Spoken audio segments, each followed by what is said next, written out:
Okay, guys, so you probably haven't seen how bad the damage is on that back door because of the tape. This is the worst part of it. The frame has not been. I've been told that by 5 shops now.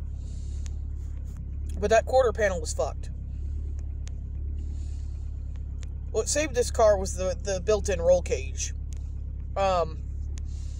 Anyway, I want to present a fun fact to everybody. Justin was a habitual felon, especially when he tried to kill us. And I know I put probation, okay? But it was bail.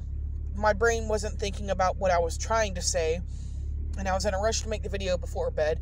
But he was out on bail for murder when he tried to kill me and John. Had he not been out on bail, nothing would have happened. And it's amazing to me that they can railroad innocent people, but let child molesters get away with things like that just because they have money. And what started June 4th of 21 was, you know how I told the cops, it's written on one of my doors? It's actually written on my front passenger fender about calling the police department saying I could be getting raped and robbed at the same time. You'll find a way to make it my fault because I'm homeless, because they were stalking me and I was tired of it.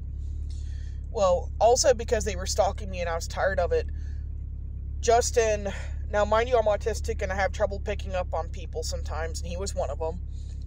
He was playing nice, like he was going to clean the carpet in my car, because after it was T-boned, the carpet was terrible. No matter how much I cleaned it, I couldn't get the crap out of it from the rain damage.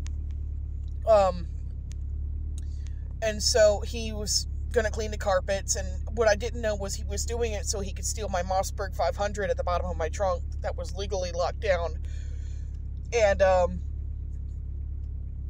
so he ended up stealing the Mossberg, and John was telling me he's trouble, drop him.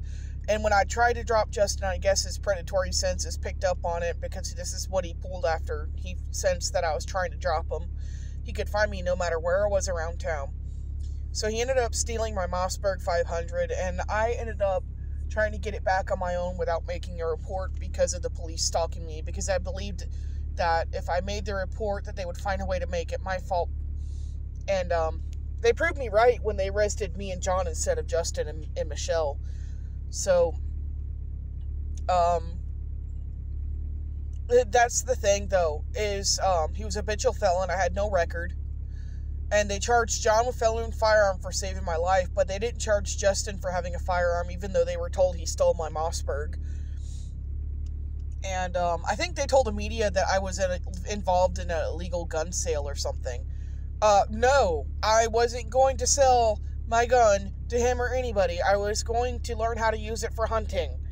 So, you know what?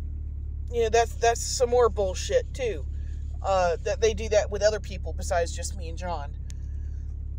And I didn't want to trust the police with it.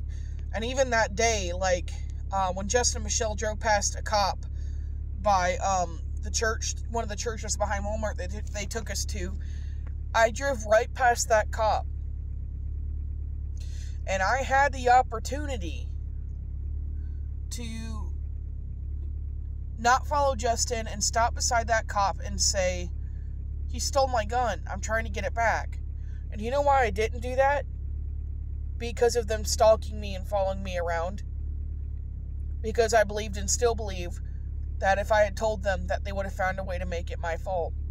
So I continued that day trying to get it back on my own, because the HPD had created such a level of distrust that I couldn't even trust them with that.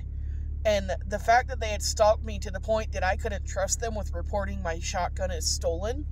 On top of that, I was afraid Justin would come after me if I did, because he had threatened to do so. And